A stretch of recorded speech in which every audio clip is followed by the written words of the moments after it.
Very good to have you. I don't know whether anything that you heard from Brenda Snipes eases or adds to your concerns, but what do you think? Well, I think she's incompetent at best, and I think this is intentional at worst. I mean, here's the thing, Neil. She was required by law, Florida statute, once the polls closed on Tuesday night, to give a count of all the absentee and early votes that had come in within 30 minutes of the polls closing. She did not abide by that law. She didn't tell us how many early votes had come in. Early votes stopped on November 4th in Florida, so she didn't give us a number. Then she didn't abide by law and give updates on the count every 45 minutes once the polls had closed. So she's let these numbers be out there nebulous for days and days and days, and the numbers just keep going further and further against Rick Scott. How do people have confidence in the process? How do people have confidence in the votes when you have a supervisor who has been disingenuous and has not provided the totals, which was required by law? That's why we went to court yesterday. Did all the other counties provide? There are 67 counties in Florida. Is it your understanding that all 67, minus Broward, provided these, total early voting counts, absentee ballot, whatever, early on? And only Broward did not. All of them abided by it except Broward and Palm Beach. Susan Booker, the Palm Beach County Clerk, and they also found another 15,000 votes. And she did not abide. Yesterday, a court order came down saying you have to, by 7 o'clock tonight on Friday, give your vote totals to both counties. Now, Broward did comply with that. Palm Beach still has not. All right, we should argue that's important, because just to know the vote totals, forget about breaking them down and who voted for whom, et cetera. But if you don't know the vote totals, you don't know the universe of ballots you're working with, essentially, right? No, and it's a moving line. That's why it's important to know who voted early and get those vote totals, so then you know where your election day voters are. But when you leave it out there, it leaves a lot of room for people to say you're doing something unscrupulous. Why are you not letting the voters know, or the candidates know, how many votes were submitted before Election Day? Why aren't you letting us know? Why? Because now suddenly the numbers keep shifting. Suddenly these many more voters. I mean, remember, they're in possession of ballots. They have enough ballots for everybody who comes to vote. But what happens to those ballots that don't get voted? It is very concerning. And here's the problem, Neil. It's going to be a concerning thing for every Republican right now that it's only happening in 2 Democrat counties. Every other county, even those affected by the Panhandle, got it done. But these 2 counties still can't seem to get it done. Is it because Rick Scott was ahead by 55,000 and now he's only ahead by 14,000? It's just ridiculous. Every American should be concerned by this. All right, so that's why, just to understand why Republicans are concerned about an automatic recount, because unless this issue is settled, I guess the fear is that it would be or could be a rigged process. I'm not as concerned about a recount. I ran a recount here in Michigan. A recount's they changed the total very little. What I'm more concerned is that we don't know the total ballots. And these county clerks, these county supervisors aren't giving us the total number of ballots, because that gives them a lot more. I understand that. And excuse my ignorance. Then if the governor is opposed to this recount, I understand his reasoning, and then that he's not quite sure everyone's playing by the rules here. Are you afraid that it makes him look and make Republicans look like they're trying to hide votes?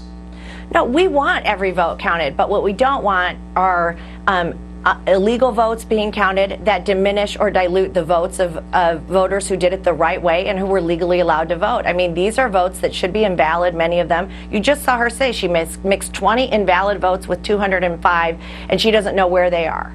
I mean, they have been so incompetent throughout this process, but I don't know if it's incompetence or if it's intent, because to have the Palm Beach County Supervisor now defy a court order when they said they are in violation of the state constitution and to not give those vote totals last night.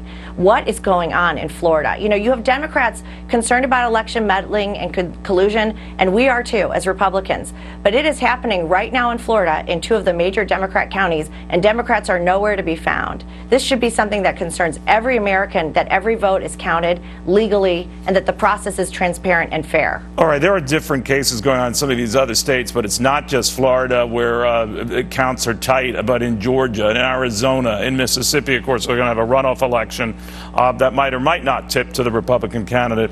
But what it could mean, Ron, is that seats that were thought to be gained by Republicans, it's too early to say one way or the other, might not be. Are you worried then that the big news that you got out of Tuesday night, where you increased your numbers in the Senate, doesn't materialize. And then we're left with an election, a midterm election, where, Democrats gained mightily in the House. Republicans kind of kept the status quo in the Senate. It's a whole different read on Tuesday night in that event, right?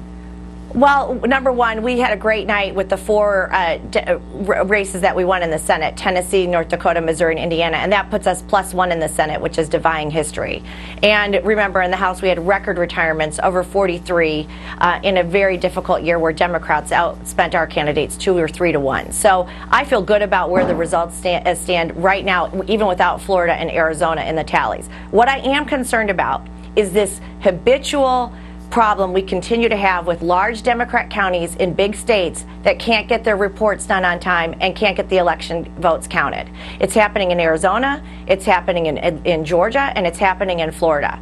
We need to be able to administer elections in a way that we can get the votes counted and submitted. Why are all the other counties in the country able to do that? Why does it always happen in Broward County? And now we're having it in Florida and Arizona as well. This is a concern, and it's why Republicans are concerned. And Democrats need to join this too, because if we don't have faith in our election systems and that it can be administered fairly, without partisanship, without transparency, we're going to have a real problem in this country.